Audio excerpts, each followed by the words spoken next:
Annonceurs, entrepreneurs, promoteurs et chefs d'entreprise, choisissez dès à présent votre meilleur partenaire média, Idéal Production. Idéal Production est basé à Cotonou au Bénin. Idéal Production, le partenaire exclusif de Sika TV en Afrique.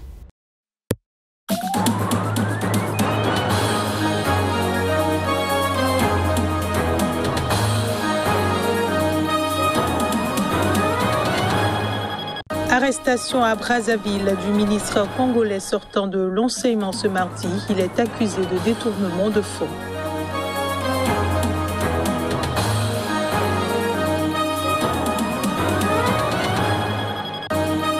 Crise en Centrafrique. Des dirigeants africains se sont rencontrés en Angola pour une réunion régionale. La mémoire du défunt Idriss Déby, saluée par ses pairs.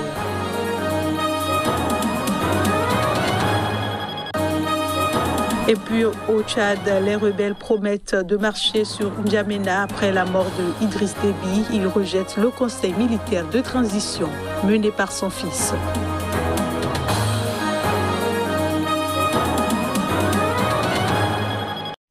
Voilà pour le sommaire de cette édition. Bonsoir et bienvenue à tous.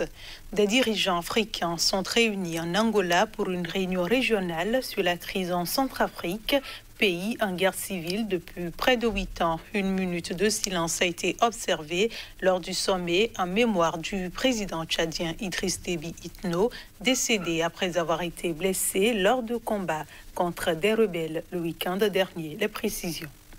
Les pays sahéliens engagés avec le Tchad dans la lutte contre les groupes djihadistes réunis en Angola et le chef de l'ONU ont salué mardi l'action du président défunt Idriss Déby Itno dans la lutte contre le terrorisme. Le peuple nigérien partage la douleur du peuple tchadien, frère, et tient à exprimer sa solidarité et à le rassurer de son engagement à œuvrer de concert avec lui pour la paix et la stabilité des États du G5 Sahel et des États riverains du lac Tchad, a écrit dans un communiqué le président Bazoum et son gouvernement. Les autres pays du G5 Sahel, notamment le Mali, le Burkina, la Mauritanie, ont également salué la mémoire du défunt et surtout son engagement personnel dans la lutte. Au cœur de la réunion régionale en Angola, la crise en Centrafrique, pays en guerre civile depuis près de 8 ans. Les chefs d'État et de gouvernement ont pris acte des principes directeurs de la feuille de route vers un dialogue républicain et encouragent au respect de ces principes afin de permettre la réussite du dialogue républicain.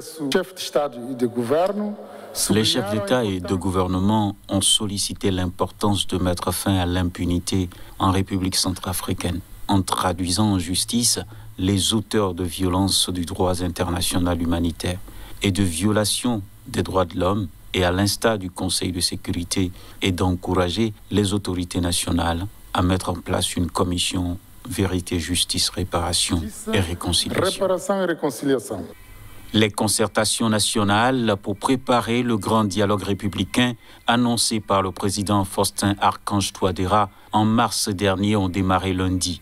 L'ouverture de ce dialogue était demandée de longue date par les partis politiques d'opposition, tout comme la communauté internationale. La mort du président Idriss Déby Itno au pouvoir depuis 30 ans a ouvert une période d'incertitude au Tchad où les rebelles ont promis de marcher sur la capitale N'Djamena. Un conseil militaire de transition présidé par le général Mahamat Idriss Déby, fils du défunt président, a juré que de nouvelles institutions verraient le jour après des élections libres et démocratiques dans 1 an et demi. Le vice-président du Conseil militaire tchadien de transition, le général Djimadoum Tiraina, a déclaré que leur engagement sur le front de la lutte contre le terrorisme pour lequel s'est sacrifié le maréchal du Tchad ne va pas faiblir. Il a fait cette déclaration alors que la mort du président Idriss Déby Itno, au pouvoir depuis 30 ans et partenaire clé des Occidentaux contre les djihadistes au Sahel, a ouvert une période d'incertitude au Tchad. Nous serons présents et actifs aux côtés des pays amis pour combattre sans relâche libre, terroriste et obscurantisme.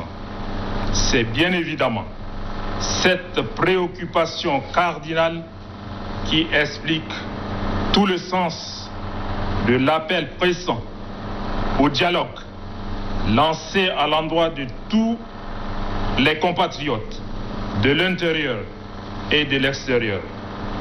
Comme le maréchal du Tchad, Idriss Déby Itno, l'a lui-même éloquemment démontré à travers l'appel de Mongo. Le conseil militaire de transition, présidé par le général Mahamad Idrissa Déby, 37 ans, fils du défunt président et jusqu'alors chef de la redoutable garde présidentielle, garde prétorienne du régime, a juré que de nouvelles institutions verraient le jour après des élections libres et démocratiques dans 1 an et demi. Nous voudrions rassurer l'opinion que les membres du Conseil militaire de transition vont rendre le pouvoir à un gouvernement civil à l'issue des élections libres et démocratiques dans un délai de 18 mois. Les obsèques nationales d'Idrissa Déby Itno, mort mardi selon la présidence, auront lieu vendredi à N'Djamena. Toujours au Tchad, les rebelles qui mènent depuis plusieurs jours une offensive contre le régime tchadien ont promis de marcher sur N'Djamena selon leur porte-parole. Ils ont rejeté catégoriquement le conseil militaire de transition mené par le fils du défunt président Idriss Déby Itno. Les rebelles du Front pour l'alternance et la concorde au Tchad, FACT, ont promis de marcher sur N'Djamena après le décès d'Idriss Déby, mort au combat en tentant de les arrêter. Nous rejetons catégoriquement la transition. Nous comptons poursuivre l'offensive, a assuré Kengabe Oguzemi de Tapol, le porte-parole du FACT. Le Tchad n'est pas une monarchie. Il ne doit pas y avoir une dévotion de père en fils, a-t-il ajouté. L'armée tchadienne et le gouvernement avaient assuré avoir détruit la colonne de rebelles et tué 300 combattants. Nos troupes sont en route vers N'Djamena, mais nous laissons 15 à 28 heures pour que les fils de Déby enterrent leur père, comme le veut la tradition, a-t-il affirmé.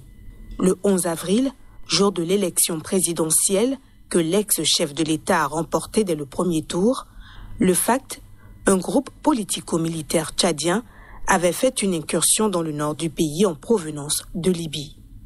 L'histoire du Tchad indépendant est ponctuée d'épisodes de rébellion armées venues du nord, de la Libye ou du Soudan voisin. Idriss Déby était lui-même arrivé au pouvoir à la tête de forces rebelles ayant foncé sur N'Djamena. Autre actualité à présent, le ministre sortant de l'enseignement de la République démocratique du Congo a été arrêté ce mardi soir à Brazzaville à la demande de Kinshasa. Il est accusé de détournement de fonds. Reportage.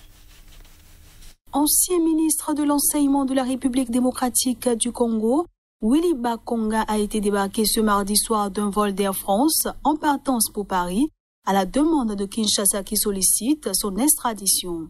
Il était recherché par le parquet depuis le 16 avril dernier dans le cadre d'une affaire de détournement des fonds. Selon une source policière, l'ancien ministre est détenu présentement dans les locaux de la Centrale d'intelligence et de la documentation, ex-direction générale de la surveillance du territoire. Ancien ministre des Sports sous le régime de l'ex-président Joseph Kabila, Willy Bakonga occupait depuis août 2019 le portefeuille de l'enseignement primaire et secondaire de la République démocratique du Congo dans l'équipe gouvernementale démissionnaire du président Félix Tshisekedi. Son arrestation intervient moins d'une semaine après la visite du président Tshisekedi à Brazzaville où il a assisté le 16 avril dernier à l'investiture de son homologue Denis Sassou Nguesso qui entame un 4e mandat. Le 25 mars dernier, le directeur du service de paix des enseignants et le secrétaire général du ministère de l'enseignement primaire et secondaire de la République démocratique du Congo ont été condamnés à 20 ans de prison pour détournement de fonds.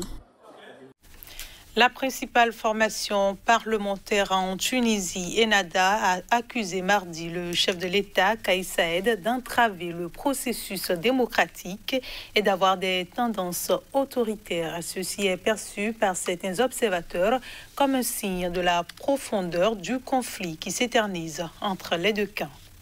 Kais Saied, un farouche indépendant dont les prérogatives sont en théorie limitées à la diplomatie et à la défense, a rejeté à plusieurs reprises des décisions pourtant votées par le Parlement.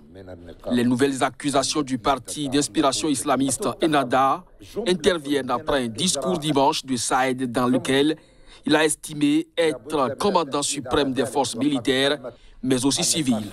L'article 77 de la nouvelle Constitution de 2014 stipule clairement que le président de la République est le haut commandant des forces armées, sans autre précision. Le président de la République est le haut commandant des forces armées, y compris les forces armées civiles, a lancé Saïed argument juridique à l'appui. Cette déclaration est une violation de la Constitution et des lois du pays, a réagi Ennahda dans un communiqué. Le parti a reproché au président d'empiéter sur les prérogatives du chef du gouvernement, Hichem Mechichi, en violation du système politique. Ennahda, qui avait soutenu Saïed lors de la présidentielle en 2019, est en conflit avec le président depuis de longs mois, sans qu'une sortie de crise ne soit en vue. Le chef de l'État lui reproche ses compromis et alliances politiciennes, alors que le parti, arrivé en tête des législatives en 2019, est loin d'être majoritaire dans un parlement fragmenté. Saïed s'est surtout opposé à un large remaniement décidé en janvier, mais jamais appliqué, laissant plusieurs ministères avec des titulaires intérimaires. Plusieurs acteurs ont appelé ces derniers mois à un dialogue national, mais en vain. C'est la fin de cette édition. Merci de votre fidélité. Restez avec nous. L'info revient dans un instant.